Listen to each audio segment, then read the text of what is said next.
preparing to live stream. I'm going to record this on my computer. All right, we're gonna let everybody in. Here we go.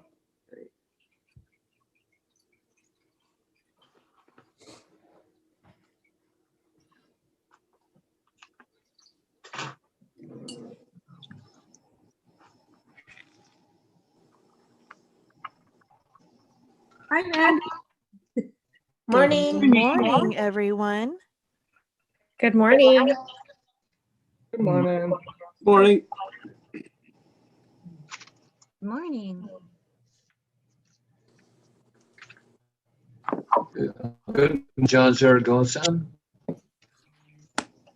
Good morning. Excuse me. Good morning, everyone. Morning. Morning. Morning, everybody. Morning. Morning.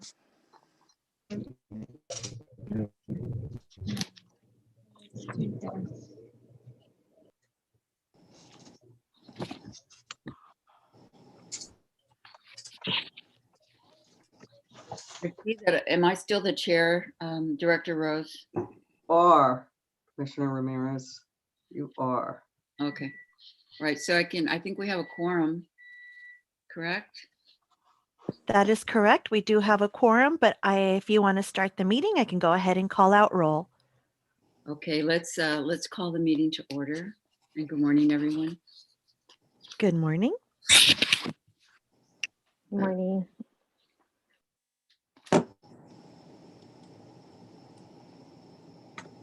Supervisor Ramirez, I'm here. Commissioner Zaragoza. I know he's here. He checked in with us just a moment ago. Commissioner Santangelo, I'm here. Commissioner Gama. I see Here. him. Commissioner Kavanaugh, Here. Commissioner Friedman, Commissioner McCall, Commissioner Enegren, President. and Commissioner Francina. Here. Great. So now we'll have the Pledge of Allegiance, and I'll ask Miss Santangelo Commissioner Santangelo to lead us. Please rise. You're muted, Susan. Am I good now? Yes. Okay, please stand. Hand over heart. Ready, begin. I pledge allegiance to the flag of the United States of America and to the to the republic republic for which it stands, one nation, under God, under God, indivisible, with liberty, and justice for all. Amen. Okay, now we're going to go to the review reordering of the agenda. If anyone would like to move things around, please let me know. Okay, I'm not hearing anyone. So the agenda will remain as it's stated. We have now the consent calendar, and we always have to do a roll call because we're virtual. So any comments, suggestions? Anybody want to pull an item from consent? Hearing none, can we have a motion on the consent calendar? So moved. Second. Okay, so I see a motion from Commissioner Gama, a second from Commissioner Kavanaugh. So we'll have a roll call now. I'm sorry. Oops. Okay, please mute when you're not speaking. Chair Ramirez, Yes. Commissioner Zaragoza,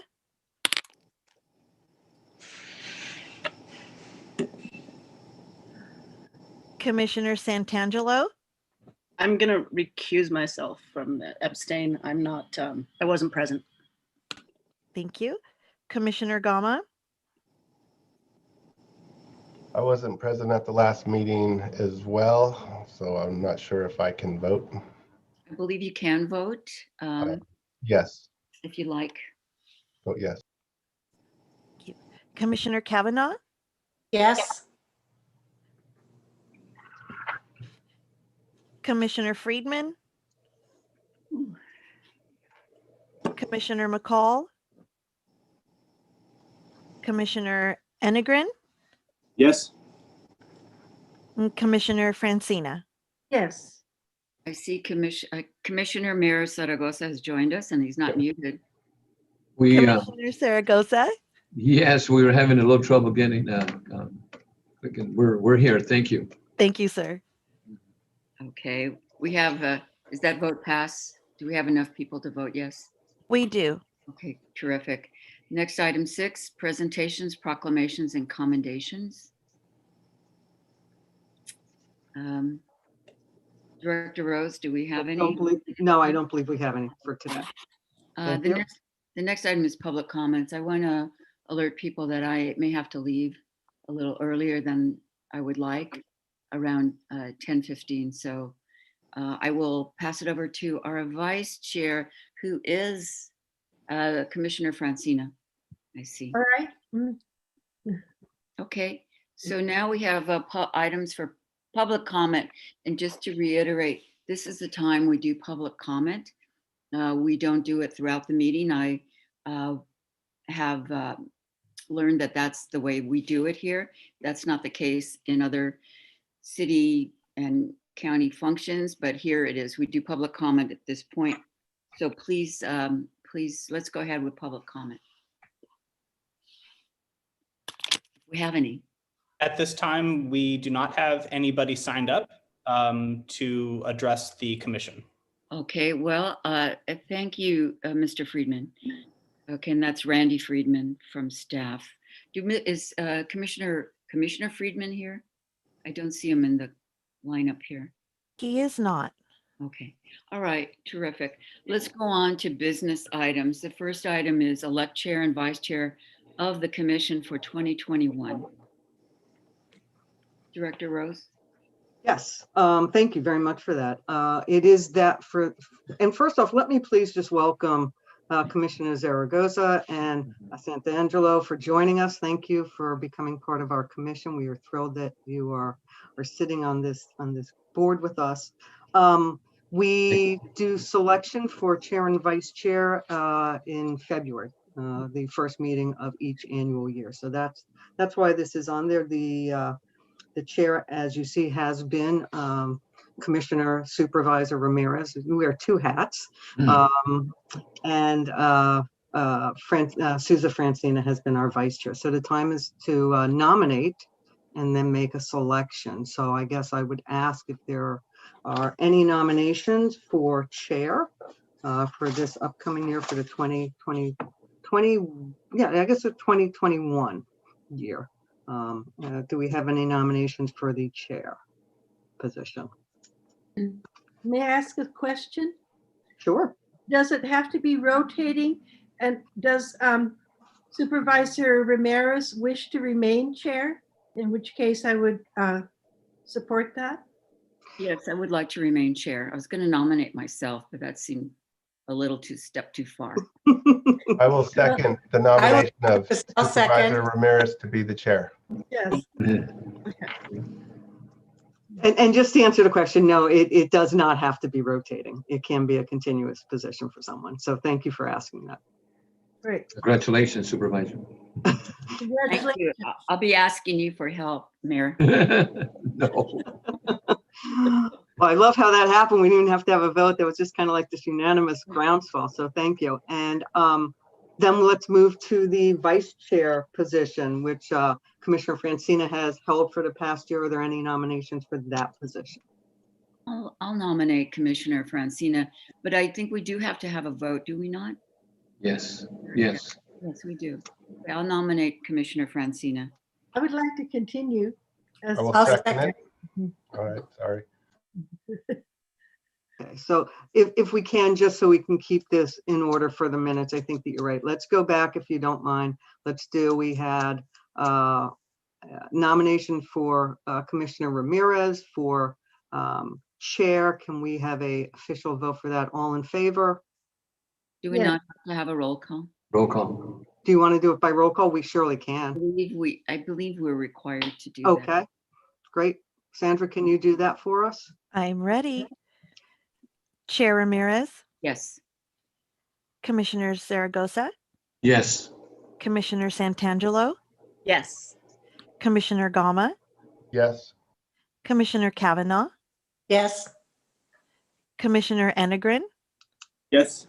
Commissioner Francina, Yes. and we know that Commissioner Friedman and Commissioner McCall are not in attendance. Thank you very much. I'm here for you and for the animals.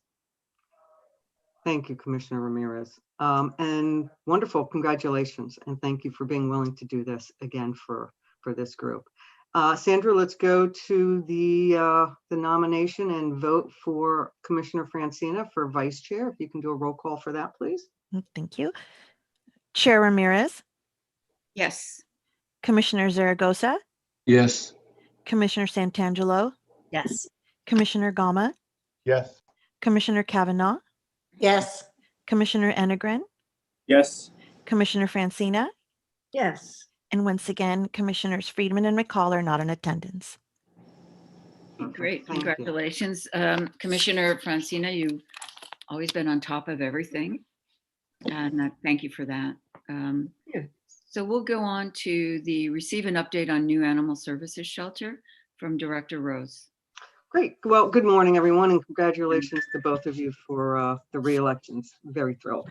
I'll give just a drop of information for a couple of new members who have not been here to hear the previous reports on this. We are and have been looking at the options and possibility of the design and development of a new shelter, new physical shelter for our agency.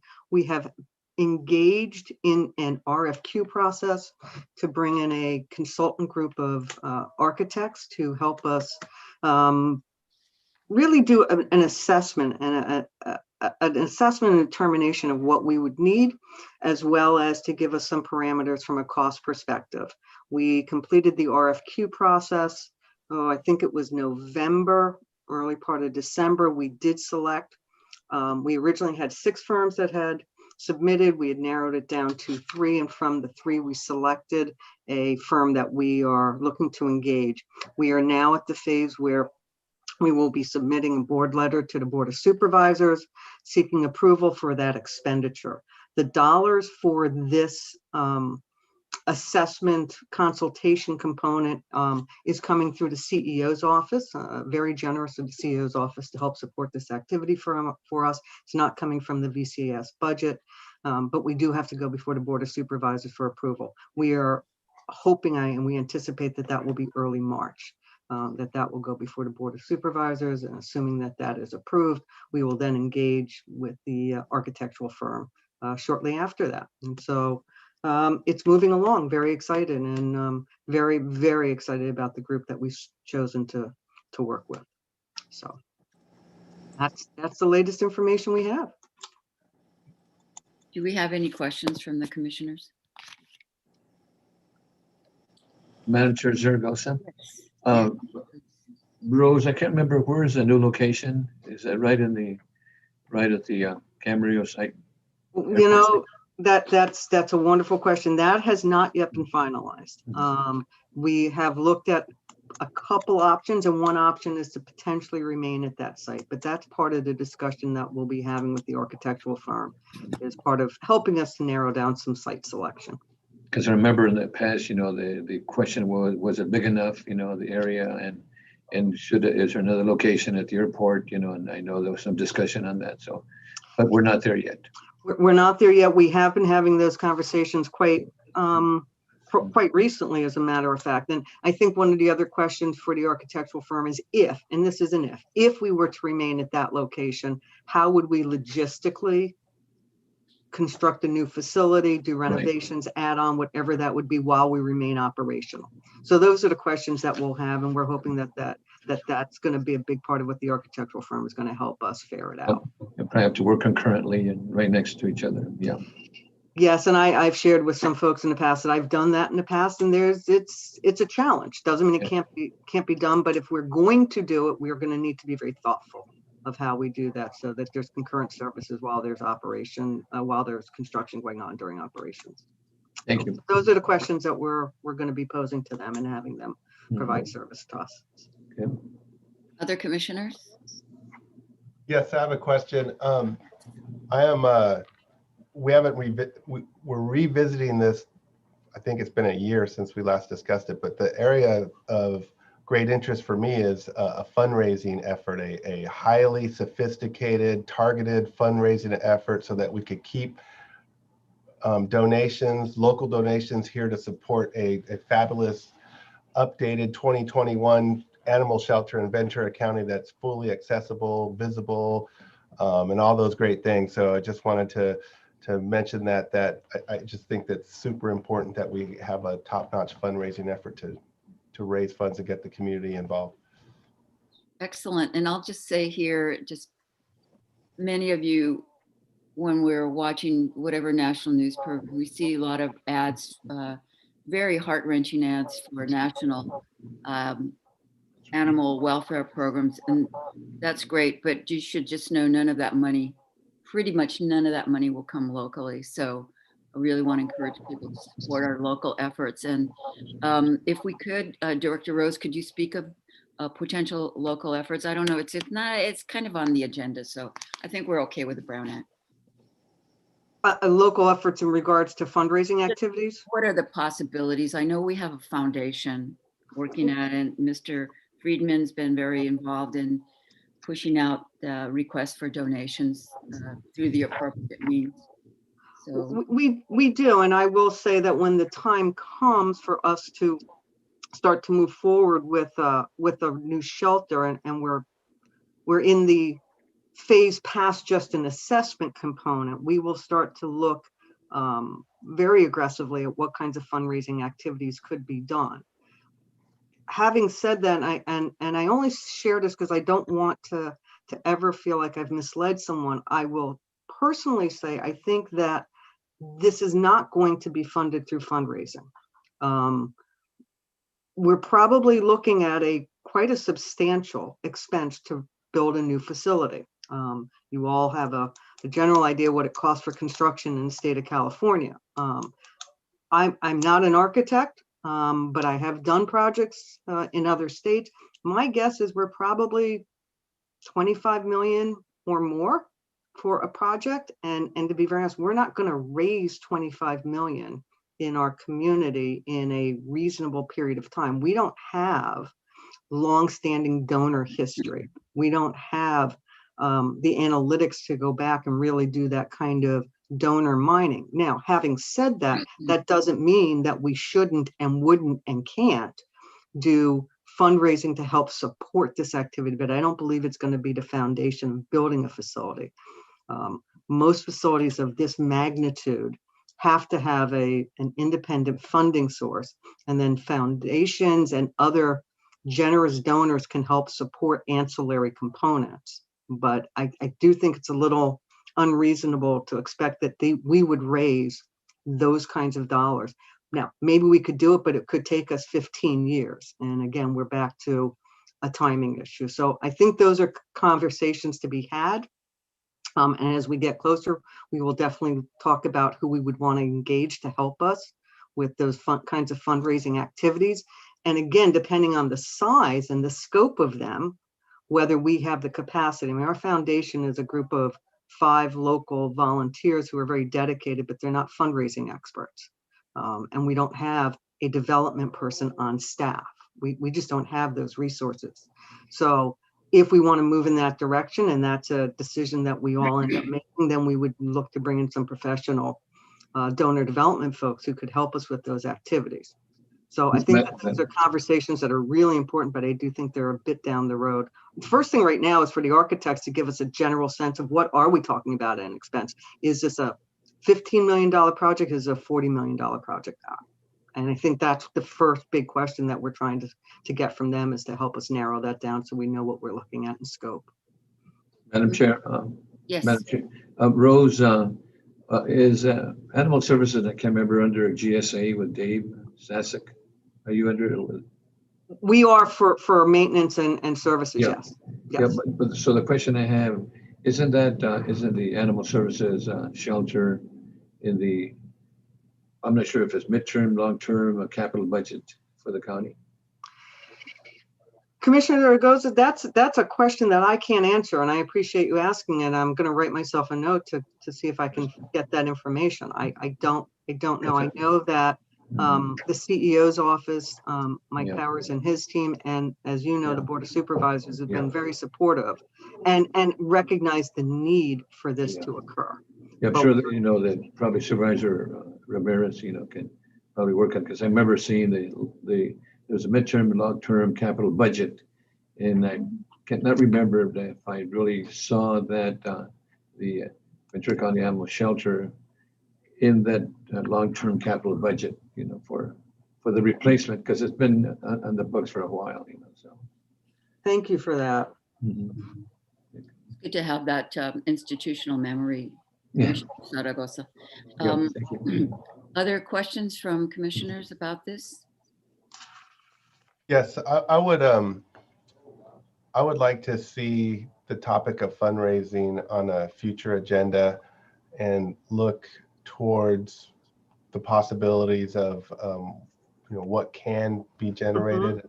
I think that there's so much talent. We have a very generous community, and we could develop pretty much on our own with social media platforms, really heart-wrenching videos that connect to these people and say, support your local animal shelter, keep the money local. And because I know those ads that Commissioner Ramirez or Chair Ramirez mentioned are very effective. And so I just envision an effective ad campaign for the County of Ventura to help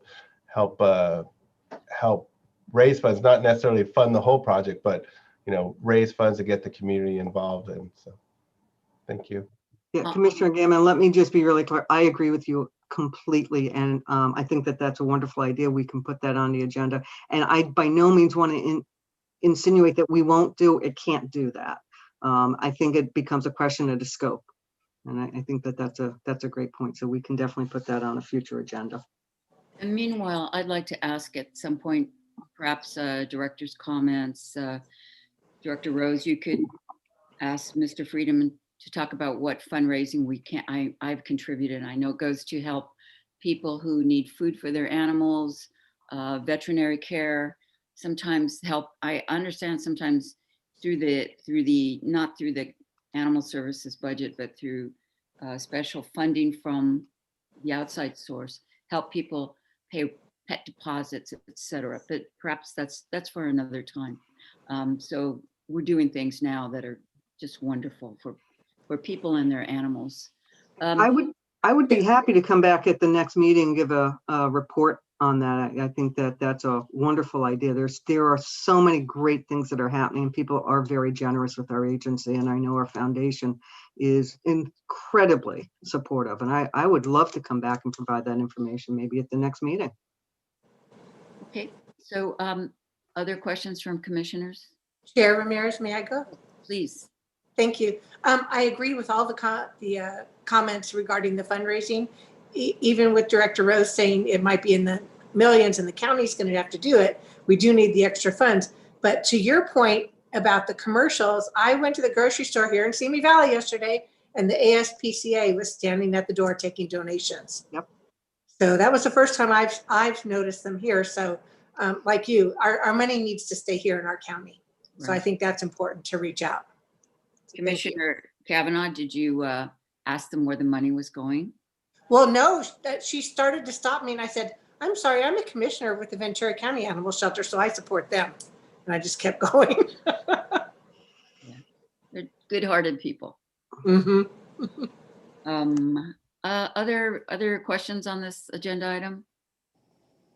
If not, I don't see any hands raised, so let's go on to the next item, which is a presentation on spay-neuter enforcement enhancements from Director Rose. Yes, thank you. Randy, I'm going to make sure that I have the ability to share a screen.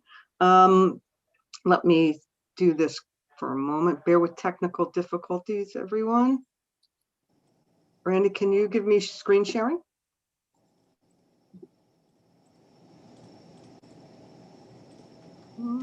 See if we've got it. There we go. All right. And let me just get this to a full view for everyone. All right. Can everyone see that? Can I just get a thumbs up from somebody just to make sure you see it? Okay, great. Yes. So one of the things that I had mentioned at our last meeting that I wanted to do was come back and share with you the work that we have been doing and the efforts that we have been focused on the last, I want to say, 6 months. We've been meeting as a work group within VCAS to look at how we can enhance our spay-neuter activities. It's generated somewhat by the ordinance requirements that we have here in Ventura in the unincorporated areas, as well as Port Hueneme and the city of Ojai. But we also are looking for activities to be broad-based and that they will support everyone in Ventura County. So just a little bit of history. Back in December 2013, long before I got here, although Commissioners Zaragoza and Ramirez and many of you on this board may remember that an ordinance was passed by the Board of Supervisors that mandated that all dogs and cats that are residing in the unincorporated areas of Ventura County be spayed and neutered unless they met an exemption. And those exemptions contain things like they were, it was contraindicated by their veterinarian, let's say, for them to have that kind of surgery, or they met a specific criteria from a breeding perspective. So that occurred in December 2013. And then shortly after that, both the city of Ojai and the city of Port Hueneme adopted that similar language. So we have this mandate in those 3 jurisdictions. Again, for Ventura County, it applies to the unincorporated areas. And over the past many years, there have been numerous activities that have been utilized by VCAS to help enforce and encourage the spay-neuter, but it's something that we realized that we could do more, that this was an area we could provide greater attention to. So in July, we started to look at how we could increase the compliance through education and enforcement. And I really want to focus that, you know, our bent has been, how do we help educate people as to the value and the benefits of spay-neuter for their animals? So we've been working on this, as I said, for about the last 6 months, and we actually started implementation in January of this year. And some of the pieces that we've focused on, as I said, have really been an educational component.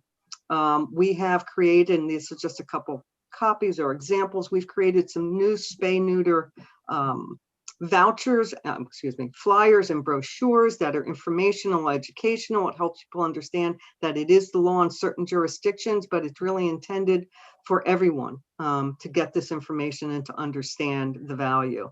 We are going to be placing these brochures and flyers obviously at VCAS, but we're also going to be asking local veterinary offices. We're going to be asking the city halls and in Ojai and Port Hueneme to hold these and have those available to the public and the government center.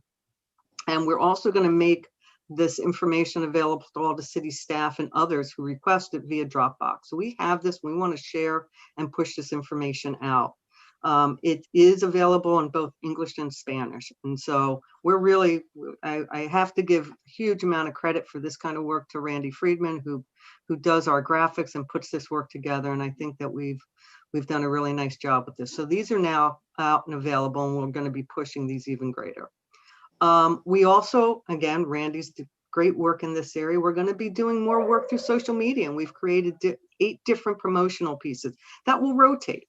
We'll be sharing those through Facebook and Instagram, Twitter, and pushing them out on the county's Nextdoor account. We'll again have these available for city staff and anyone else who wants to help push these with us.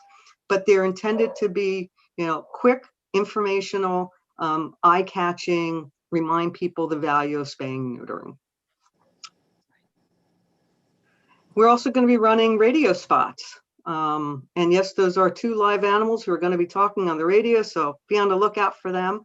But we've set up to do 60-second spots running 2 to 3 times a day with Cumulus radio here locally. How long they're going to run, that's for us kind of to determine what kind of response we're getting to those. But we have purchased some airtime to be doing that. And again, there are three jurisdictions that require spay-neuter. The other jurisdictions don't have that mandate, but the value and benefit is for everyone here in our community. And we have, as many of you know, and I'll share a little bit more at the director's report, Randy's done a fabulous job redesigning our website. And we've updated and increased so much information on our landing page.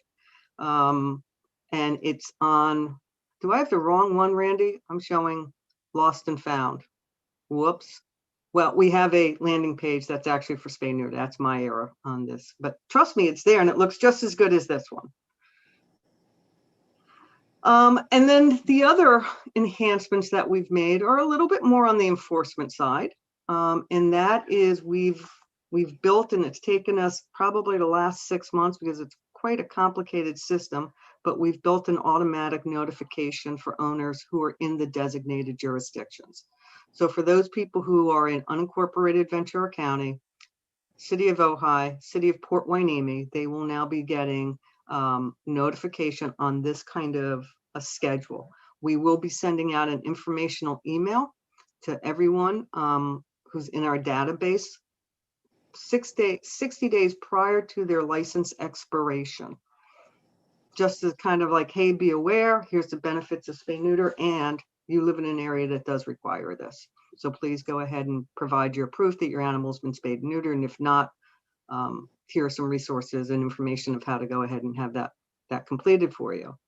They will then receive an actual in-person, in-mail notice with similar information 30 days prior to the expiration. Then they will receive a second one 60 days after the first notice was sent.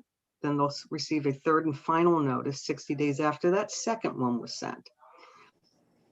At that point, if they have still failed to comply, then they will go through what we call auto citation, which will be issued by the U.S. mail. We send it out through the mail system.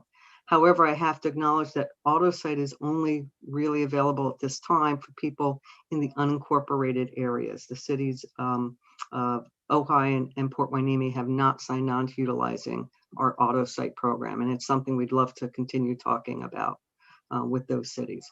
But we are looking to put a little bit of teeth behind this mandate that exists. And here's the implementation timeframe, just to kind of run through this. So first off, I'm happy to report that the California Department of Food and Ag put out a funding opportunity through the Pet Lovers Licensing Program. And Pet Lovers Licensing Program are funds that are generated and they support spay and neuter activities throughout the state. And so we have applied. I wrote a grant for that.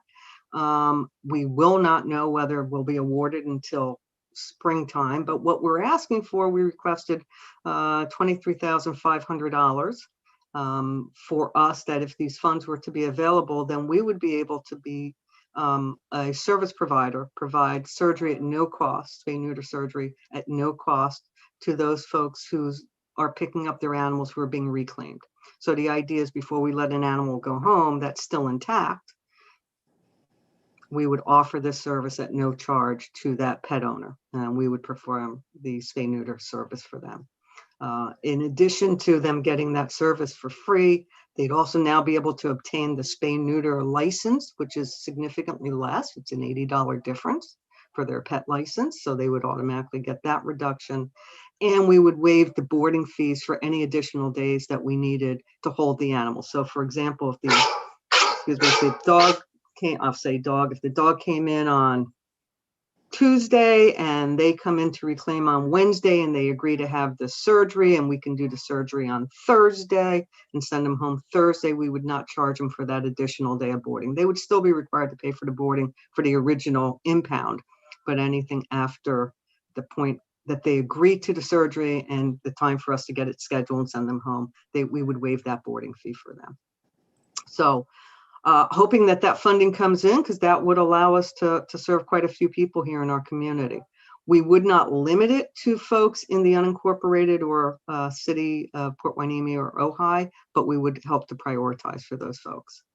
In January and February, we've already started to push out some of the social media. If you watch our Facebook, you may have seen some of these already.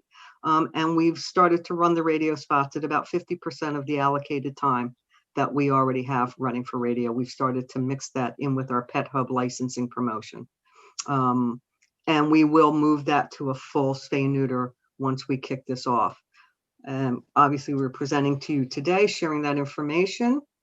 And then from, if you will, March and ongoing, it is our tentative plan to begin the notification, the official notification through the letters process, March 1st. That's our plan. I will say I'm not sure we're going to make that date. We're still having a little difficulty with our vendor to get the information completed. But if not, it will be by April 1st. And we'll be running the radio promotions, the landing page, and all the other pieces that we've put together. So we're excited to be able to really put some effort and some attention to this issue. We all recognize the importance of spay and neuter for animals, and we're excited. So we will keep everyone informed how this goes. And I am happy to answer any questions that I can for anyone. Commissioners, questions, Souza? Yeah. Francine? Jackie, could you say a little bit about the boarding fee so that I'm clear on that? Sure. If someone, if their animal's picked up and it stays at the shelter for X number of days, are they charged for those days? They are, yes. Every animal that comes to our facility, that there's an impound fee and there's a boarding fee for those animals that come to our facility. That's usual and customary. Yeah, for some reason I wasn't, at least not completely aware of that. Are there people who don't pick up their animal because they can't afford the fee? Yeah, that's a great question, and thank you for asking. The truth is we have a fee and we have these charges, but we do not ever hold anyone's animal hostage for failure to pay. If they are unable to pay, we will ask them to enter into a payment plan with us, but we do not hold any animal at any time because someone doesn't have the money to get their dog out of jail, if you will. Yeah. So that's not an issue. Yeah, I just want to make sure if they're thinking they can't even afford the payments, it just, we want to get that animal out. So maybe there is some way to assure that no one, maybe you're already, it sounds like you're doing a payment plan, but even if that is an obstacle. And I appreciate it. To be very honest, money has not been an obstacle for folks. We let them know up front. Please don't let money be the obstacle. If you have any concerns, come talk to us. We will work it out with you. And I'll be very honest with you. We have lots of people, unfortunately, who we enter into payment plans who never pay us. We know that. Okay. And those fees, I mean, to be very honest, it's a balance, right? Because those fees are what help to offset the city's expenses. Yeah. So we're attempting to collect fees in order to help the cities, with the budgeting component, but no, we will not hold an animal hostage, and we will let people know, come talk to us, work with us. That should never be a barrier. This piece, however, is in addition. Again, if your dog was here for 2 days, our boarding fee is $15, you owe $30, but we're going to keep it for an extra 2 days so we can complete the surgery. We're not charging you for 4 days, we're charging you for those 2. No, I think this is excellent. This is exactly the direction that I would support 100%, because I think that's the key to stopping backyard breeding and all these unwanted animals. Yeah. So this is great. I'm so happy to see this. Thank you. And I just want to clarify that the surgical component for this, for us to be able to do this, hopefully we will receive the funding. If we don't receive the funding, we don't have the resources to do that in-house, but we will continue to seek alternative funding for that because we think it's so important. We just don't have the resources to do it. But I will say I'm pretty optimistic. I don't have any reason to believe that we wouldn't be funded. It's right up the alley of what this funding is intended to do. So I'm pretty optimistic that we'll see something positive. Madam Chair, Zaragoza. Yes. Rose, wasn't there at one time, was that here in Oxnard on Vineyard and St. Mary's, I can't remember the name of the place there, that the Mercy Clinic. Mercy Clinic, yeah. Wasn't there, Madam Chair and Rose, at one time that there were a time where people could not afford to go spay and neuter, that they went free? Was that part of the funding? Can that be, can that be done, for individuals that could, that potentially cannot afford to have their animals spayed and neutered? There are several resources in the community, but I would actually like to ask Donna Gillespie, our deputy director, to speak to that. She's got the history Mhm. and is much more knowledgeable about those community resources. Thank you, Commissioner Zaragoza. There are several low-cost spay and neuter clinics throughout Ventura County. There, of course, needs to be more, but there's several low cost. There's also programs that supply vouchers for low to no cost Right. spay and neuter throughout Ventura County. And yes, they can make appointments at these spay and neuter clinics and utilize vouchers from either our department or other rescues, 501c3s, and get little to no cost for spay and neuter. So there is programs available, and our staff are very knowledgeable about that to let everybody know. Can we look into that, Madam Chair? Yes. What I will say is that Oxnard did used to have a program to help people. It was part of the licensing fees. The city is not collecting licensing fees directly now. And that's Through the animal services. And also, just going back to the whole enforcement thing, I remember when this was advocated, particularly by now Assemblyman Bennett, a few years ago. And I'll talk to you offline, Mayor Zaragoza, about this, because it was tremendous pushback from our Oxnard community. I'd like to revisit it. Okay. But the bulk of the animals, I understand, come from Oxnard, and we need to get a handle on it. It impacts the budget. Nobody likes how the budget is these days. So we have some work to do. And I do want to encourage Spanish language ads. They look so cute, those animals speaking, but they need to be en español also for our Spanish language media. And I'm sure that Madam Chair probably advertise in Vida and also some of the local radio stations like Radio Laser and La M, Yeah, I'm sure we'll get that done. Thank you. Thank you for that feedback. Again, the written materials are in Spanish, but you're right. We will look at the radio spots.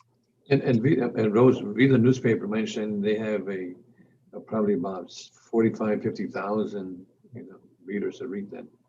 Yeah. Great, thank you. Other commissioners have questions? I don't see any.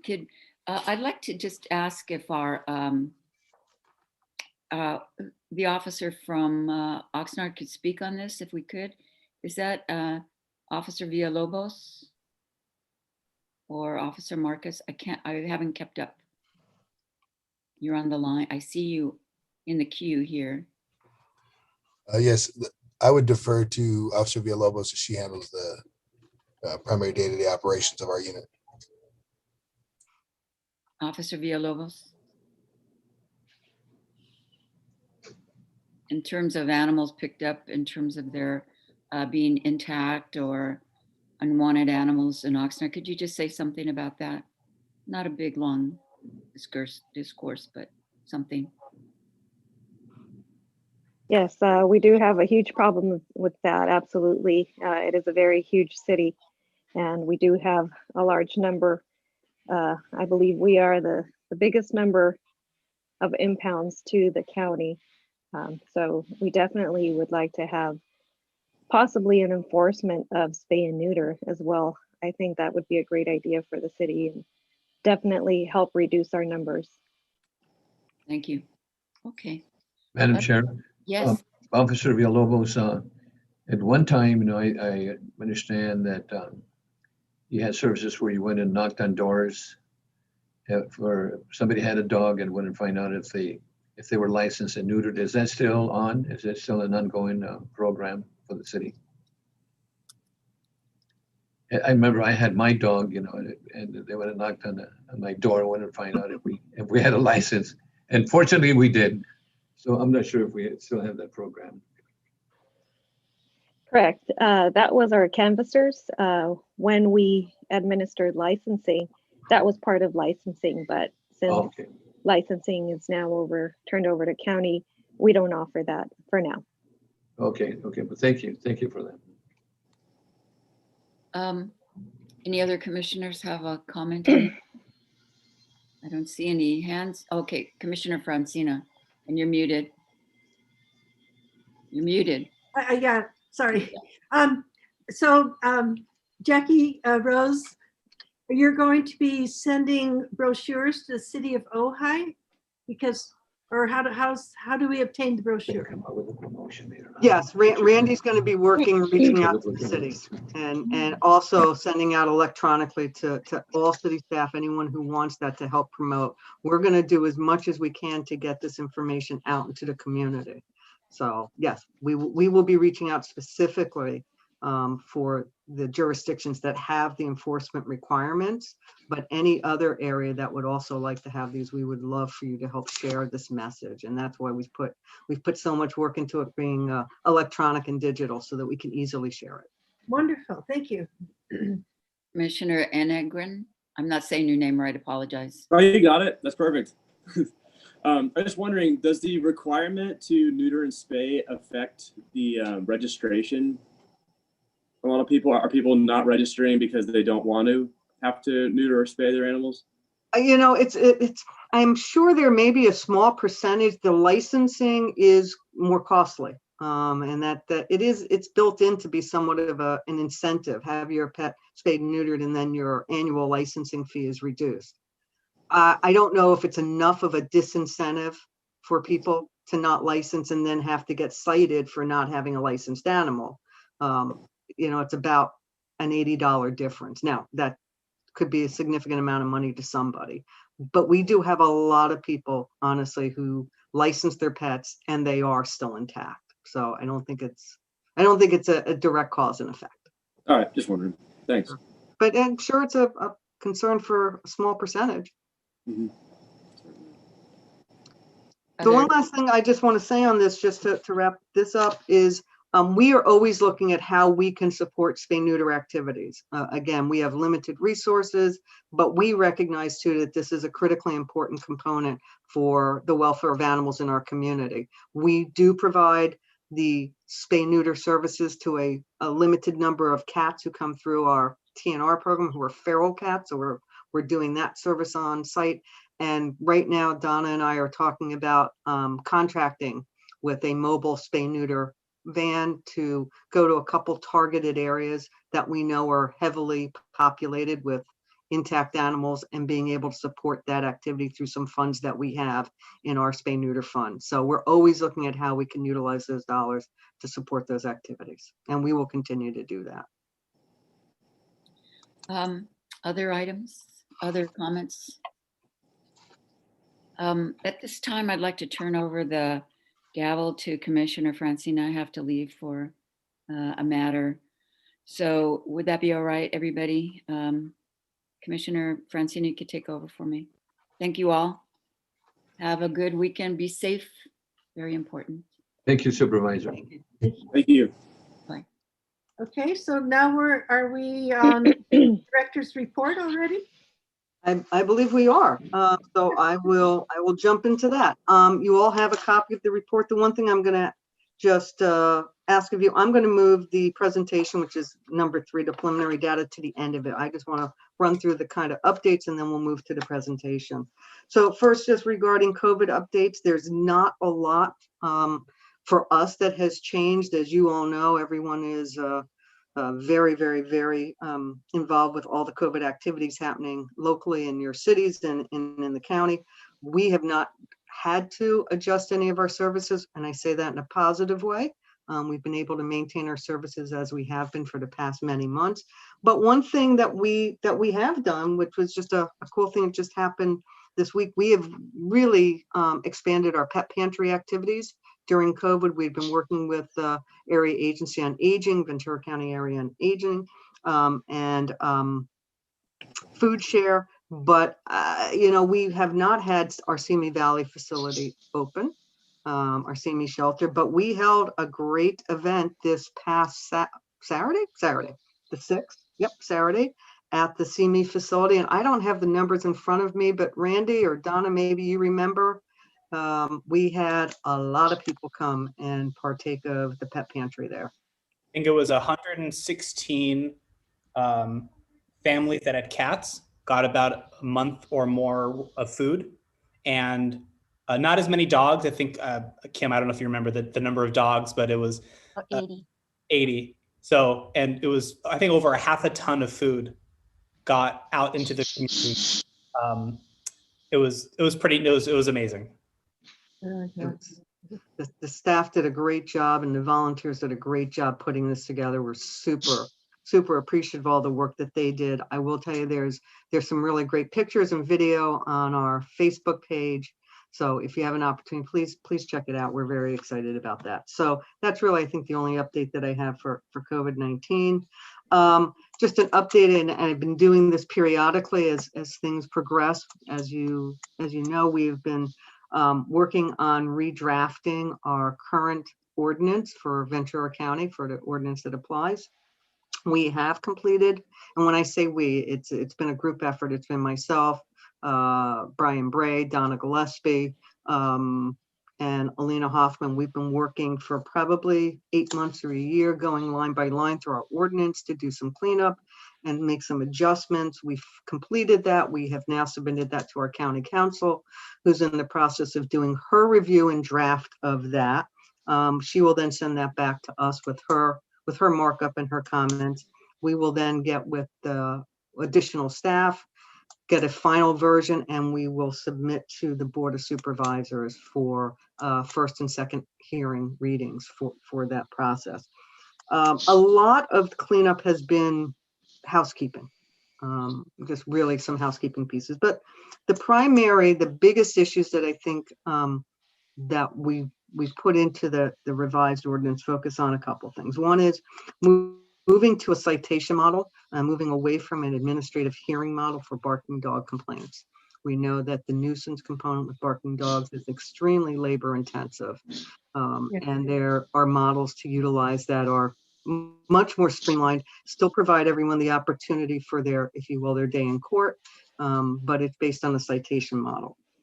And so we've put that in. We're hoping that will move forward. There's also a piece in our current ordinance that when there is a barking dog, it requires that there are 2 complainants to, if you will, corroborate that this is an issue. And that is fine, although we have run into areas where there aren't 2 people in the general area, just based on the way a neighborhood is set up, or where someone lives, they're in an isolated area and there's maybe only one other neighbor. And that person should not be precluded from bringing a complaint. And so we'll be looking to adjust that for those certain exceptions. And right now, our ordinance requires that if someone has found a lost, let me rephrase, if they have found an animal, we make the assumption that it's lost, found an animal, they are required to file a report with us to start the clock. If they don't bring that animal to our facility, they are able to hold that animal, but they're to file a report with us. And at the expiration of 30 days, if that owner has not come forward, then they have the lawful right to retain that animal. The problem with filing a report is we've not had a great mechanism in the past for that owner to necessarily identify that someone in the community has their lost pet. So the ordinance would now require that they file this report electronically so that it gets posted immediately on our website. And we have a lot of people who do this. It's just hasn't been a requirement to do so. But that electronic filed report goes on our website immediately so that everyone who's looking for a lost pet can go to our website and see any animal that's either at our shelter or is at someone's private home while they're holding that animal waiting for that 30-day period. So those are the key components of what the ordinance revisions are. I mean, there's a few other things, but those are the primary substantive changes. Before I move on, are there any questions for that? Yes. Where can we, is the ordinance on the VCAS website or how can we find it? Yes, yes, it is. The proposed revised one is not yet because we Yeah. haven't even completed the draft, but the current ordinance is on our website, yes. Okay, and what's the title of it? The reason I ask, I'm working on an animal ordinance for Ojai. And so I just want to look at the draft and I'm very interested to see the new one when it's ready. But is there a title? Is it called? It's Ventura County Ordinance. What is it? Yeah. How do we have it listed, guys? Donna, Brian, somebody help me with the exact term. That's okay. I can, it's probably something like VC Animal Ordinance. That's correct. That's exactly correct. I just don't remember the number off the top of my head, but you're exactly correct. I don't care about the number. Yeah, that's all I needed to know. Thank you. Yeah. You're welcome. Okay. 44 something. Any other questions regarding that? And again, this is all very preliminary. I'm just wanting to keep you all informed regarding our process. We have not even completed the drafts, and we are not yet ready to submit to the Board of Supervisor for consideration of revision, but just keeping you all informed of what we're working on. Thank you. Yeah. If you go to the search bar just on the website and just type in ordinance, it'll come up and there's a link to Ojai's. Thank you very much. Yeah. Of course. All right, if there's nothing else on that, again, just a couple quick updates. Grants, I know I've mentioned this before, we had submitted to the Petco Foundation, and yes, we are still awaiting. They have not made final award, and we submitted that, back in August. So they've not yet determined the funding for that, so we're waiting. We're hoping that it will be positive, and that way we'd ask for $50,000 to help support our pet retention services.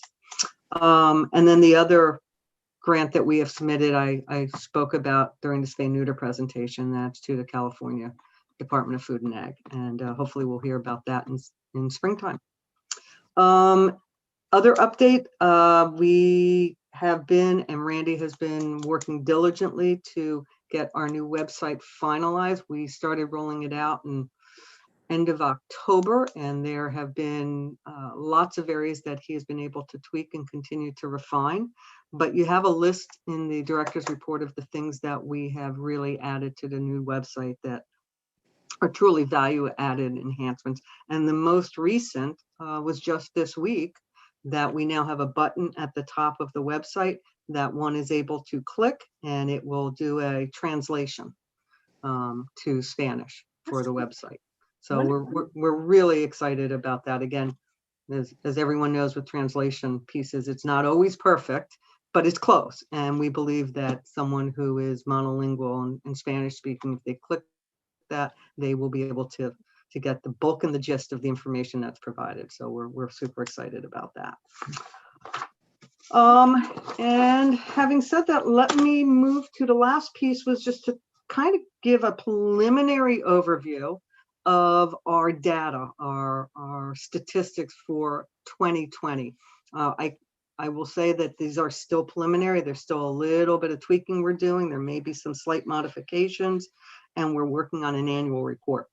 But since we don't meet until May, I wanted to give just some preliminary pieces. So let me do a screen share again so I can share this with you.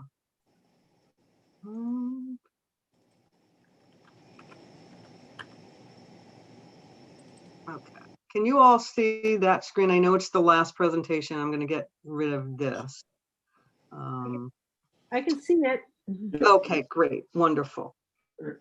Okay, so again, these are somewhat preliminary numbers, and I'm happy to answer any questions that I can on this. Let me just get it to a full screen so it's easier to see. All right, there we go.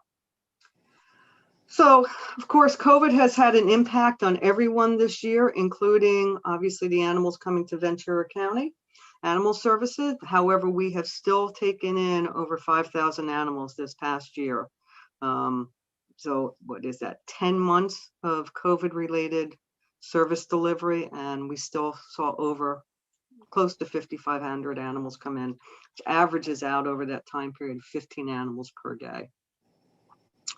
Of those incoming animals, 4,300 of them were were stray animals, and you can see that the surrenders were 526. We did initially, when COVID started, we did limit some intake for owner surrender animals, as we were limiting intakes to the best of our ability, trying to manage the services at the initial phase of COVID. However, we've taken in, we did release that restriction probably by early May. And so our surrendered animals are continuing to come in. If you're looking at these numbers and you go, well, that doesn't add up to the 5,500 number, you're right. There are other animals. This is just the strays versus surrendered. We have other animals that come in through the field service through that are confiscated and were brought in through a cruelty case, something like that. But this is the primary bulk of the animals that come to us are stray and surrendered. And you can see the breakdown of the cute little icons: dogs, cats, rabbits, and the paw are others. And others means things like turtles, chickens, pigs, reptiles. So it's the other category. Of those animals that came in, we adopted out 2,600, a little over 2,600, and we were able to reunite over 1,000 animals with their families. Again, same kinds of icons, and you're going to get all this information in detail once we complete the annual report. So these are just some quick numbers for you. But when we look at the adoption piece, and I'll go back for a second, 2,644 adoptions. When we look at that adoption percentage comparison, there were some concerns that with COVID, would animals end up staying at our shelter for extended periods of time? We definitely were limited by the number of staff that we had available due to folks being out for various reasons, whether it be leaves that they were on and or assignments as disaster service workers. And there was a big concern, would we see a reduction in the percentage of animals that were sent home? And the really good news is, I'm happy to say no, that didn't happen, with the exception of April. And if you look at that number of April, that was when we were ordered by Dr. Levin to stop all adoptions during that month. And it was a very early part of COVID. And Dr. Levin's concerns with the initial stay-at-home order was to do everything we possibly could to help people stay at home, not give people any reasons to venture out if they didn't have to, and that adoption was not seen at that time as an essential service. So that's the big drop that you see in April, but then quickly it came back up. The blue line represents the previous year, 2019. The yellow line represents 2020. And you can see that for the majority of the time, our percentage rate was pretty close to what it has been for the previous year. So regardless of the number of animals that came in, the percentage remained pretty consistent. And in October was actually, well, September and October were almost identical and or higher. So, you know, these are numbers we're very pleased with, we're able to see. Having said that, when we also look at the same way, looking at our return to owner rates, this one is actually, you know, we knew it, we felt it, but we were able to actually, on a percentage basis, send more animals home than we were during the previous year. Now you'll see the big spike in October and November again in the blue line, which is 2019. That spike is the anomaly. That was the Easy Maria fire. So we had taken in 339 animals in 3 days. They came in the very end of October, and some of them went home the first day or two of November. Those animals are, quote, impounded into our system, so they're considered intake, and then they were returned to their owner. So that's what that spike is. But as you can see, from a percentage-wise, we actually have this year have done a better job of helping lost animals get home. Madam Chair. Madam Chair. Yes. Can I question? Are the RTOs, are they chipped animals, or the people that call in? Yeah, it's a combination. We obviously have a much better chance of getting animals home if they're microchipped or have a current license tag. But we do have animals, it's a much smaller percentage, but we do have animals that come in as what we call without identification, and their owners are looking for them. They look for them, they find them on our website, they come to our facility, and we're able to reunite them. But I would argue that the bulk are microchipped or licensed, and that's how we're able to do this. Well, that's great. That's a good program for the RTOs, you know, because yeah, you know that like say whether they're chipped or not, or people call in because But that's a good service. Yeah, thank you. Yeah, thank you. And I'll remind everyone that, and you don't see it in this slide because this slide is showing animals combined, dogs and cats. But if you remember, and you'll see it in our annual report again, this year we're continuing to run. For dogs, we run about a 50 to 55, 56% return to owner rate, That's great. which the national number is 26%. So we do an amazing job with Double getting, that. yes, exactly. And cats, the national rate is 5%. In the last years, we've been running about 9%. So again, we're very proud of the work that our staff does to help families find their lost pets. I mean, it's their family members, and our staff go That's right. above and beyond. So Thank we're you. very proud of this. So again, it kind of speaks to, I know there was some concerns initially that people thought that maybe our animals were languishing because of COVID, and that we were, quote, closed to the public, which we're not closed for service, but we are closed for people walking through. And I think these numbers show that we've been able to maintain the service levels. As far as other ways that animals leave our facility, 658 animals were transferred this year to a partner agency. And we're very grateful to those partner agencies, and you'll see on the next slide why. And we were able to place 136 feral cats into either a TNR system and return them to where they came from, or put them into a working whiskers, which is like they're working cats. They have to earn their keep by going to a barn or industrial area and do some mousing for people. The transfer percentage comparison, you can see we actually transferred out more animals this year than we have in the past. The blue line again is 2019. April, there's that spike. And if we put the two slides in comparison, if you go back to the adoption, which was going in the inverted way, it was down to almost zero, we were still able to move our animals. So the animals did not sit. We were able to work with our partners, and our partners stepped up and were willing to take them. So animals were still moved for their placement purposes. And then consistently, you can see that we've continued to work with our transfer partners and been able to help those animals find their forever homes through that method. So we're, again, super proud of the work that our team did. They were doing less adoptions, but they were doing more transfers. So the staff were still on the same path of helping animals find their next placement. Our veterinary services this year, we did over 5,200 vaccinations, over 2,200 surgeries, and 2,600 examinations. So the animals that were coming in, just as they always have, continued to get all the services that they were in need of. You may remember at the very beginning of COVID, we had limited some surgeries, and that was an effort to preserve PPE for the medical personnel at that time. But that did not have any long-term implications, and we quickly reopened that, and the veterinary team have been doing a great job. We had close to 37,000 hours donated of time by our foster care families. And again, these numbers are incredibly impressive. I will just share with you, when we calculate these numbers, it is not 12 hours or 24 hours a day that a foster family gets. Every foster family is, if you will, allocated 3 hours per day.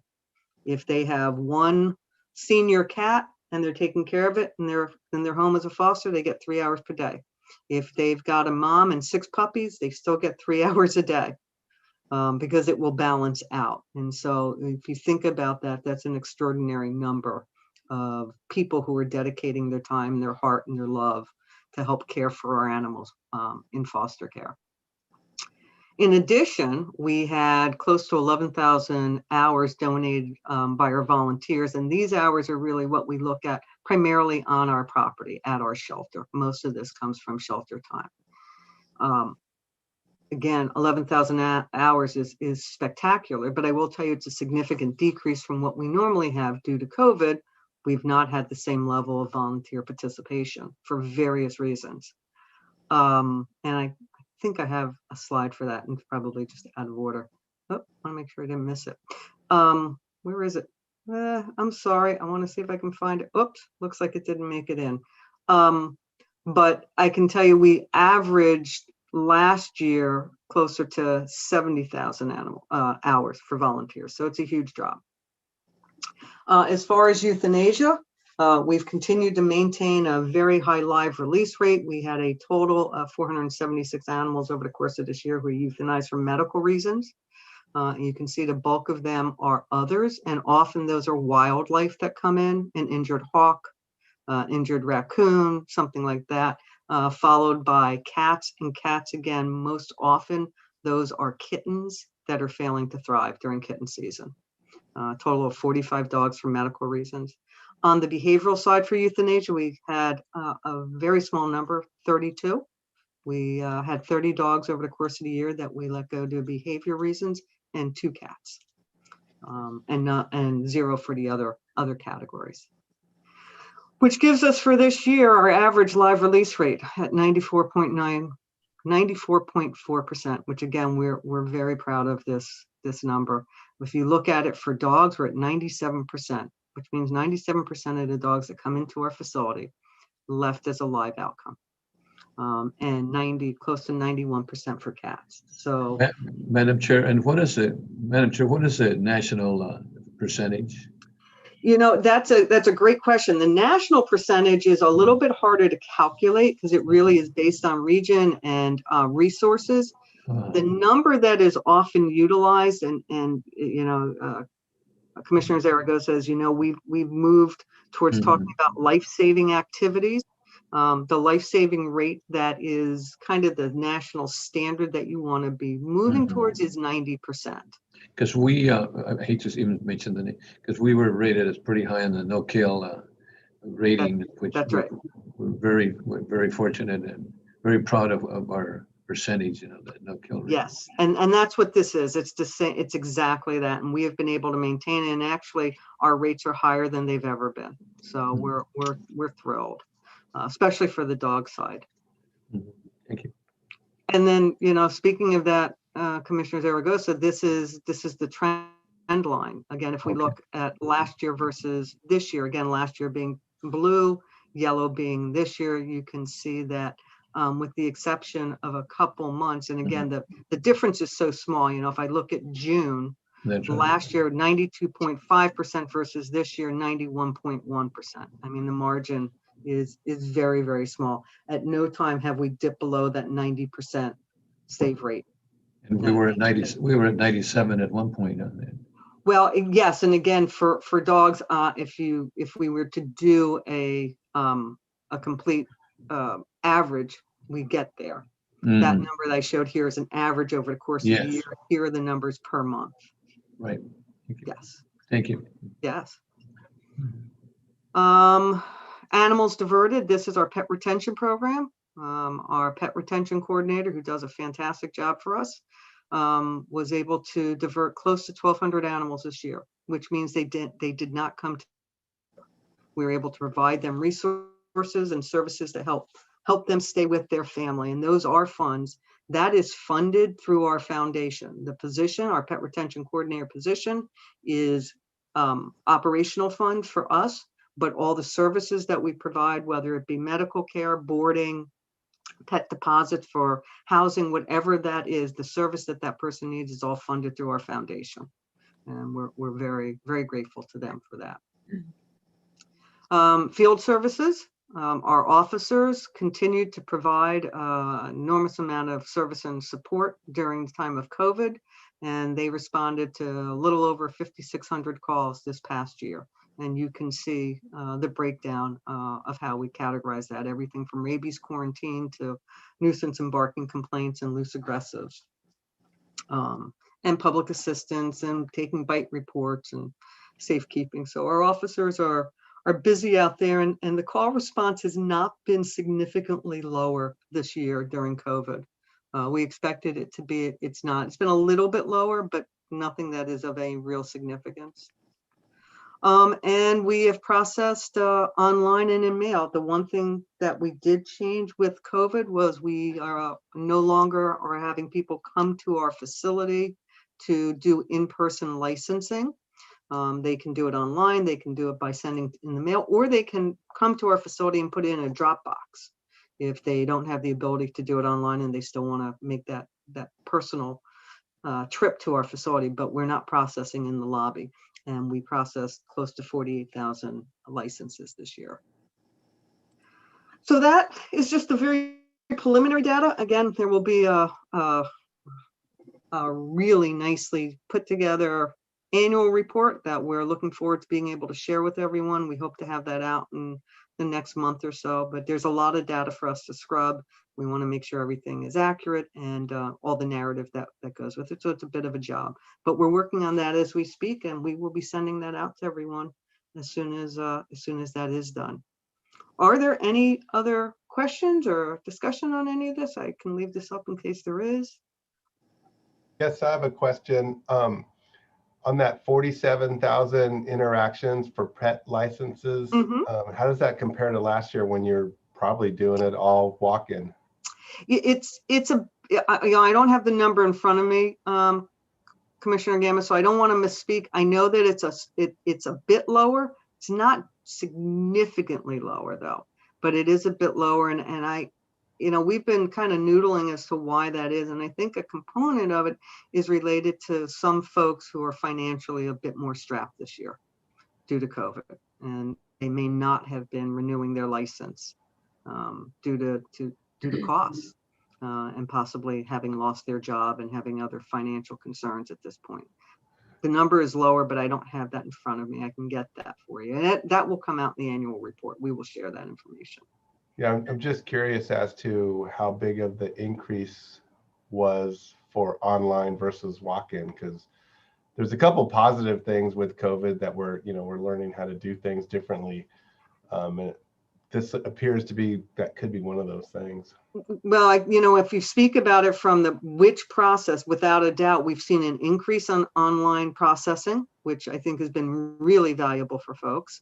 Randy, it's wonderful. I say something and then Randy sends me a text with information. I love it. Randy says that our licenses in 2019 were a little over 5,500, close to 55,000.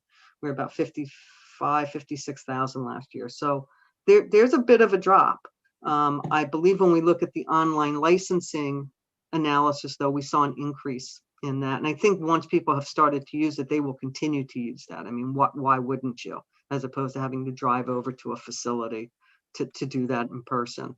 The other piece is, we have been pushing, and I hope that it's had a positive impact. These numbers may have actually been lower, but we were able to push out this year the Pet Hub license tags. And we did have quite a response, at least initially, for people who wanted to purchase replacement tags, whose animals were not yet ready for renewal. So there was some enthusiasm and excitement behind that. The third part to this is, of course, the vet reporting and getting that rolled out, and then notifying people that their animal had been to a veterinarian and they needed to get them licensed. That's more of a delayed process, but we're starting to see that roll through also. So we anticipate that this number will go up next year. I think the bulk of this is related to financial concerns for folks. Thank you. Thank you. Are there any other questions of our director? Okay, are we ready to move to, or Jackie, is there anything else? No, that is it for me. Thank you. All right, thank you so much. That was a great report. And that will be posted online, right? With the whole, the people can see it, right? I'll be honest, I think we're not gonna, just because it's preliminary data, and we're still scrubbing some of that. I mean, there might be some minor changes as we're looking, it's still end of the year numbers. Once we have the annual report, we will post that online and we will make that available to everyone. It's on YouTube if we want to review it. It is, absolutely. Yeah. And again, we have pretty high confidence in the numbers. I wouldn't have shared it with you without, but you guys are kind of getting a little VIP insight to that. But we anticipate the annual report coming out fairly soon. Thank you. So we'll move to commissioner comments. Is there, and I may not be able to see anyone on their screen. So if you're raising your hand and I don't call on you, just speak. Anybody? A brief comment. We all live in a wonderful place. We're very much orientated around being outdoors and animals. And yesterday in the Channel Islands Harbor, a baby whale visited for a while. And if you haven't seen it, it's amazing. and it just motivates us to take care of our environment, rid the world of plastic, making it to the ocean. And but check it out. It was amazing. It's really cool. So thank you for the time. So you mean to say that someone took a video and we can find it? Yeah. Where would we find it, just to be sure? Anywhere on Facebook or? Facebook, yeah. Yeah, it's out there. A lot of people, the video is going viral, as you can imagine, but I'll yeah, find really it, cool. yeah. In the Channel Islands Harbor. Thank you. That's a great uplifting comment. Thank you. Anyone else? Okay. Are we ready to adjourn the meeting? The next meeting is Thursday, May 13, 2021. And if there's no objection, we will adjourn the February 11, 2021 meeting. And I'll just bang my fist. Is that okay? There. Okay. Thank you so much, everyone. Wonderful meeting. Thank you. Thank you. Thank you. Thank you, everyone. Bye-bye. Bye-bye. Thank you. Thank you.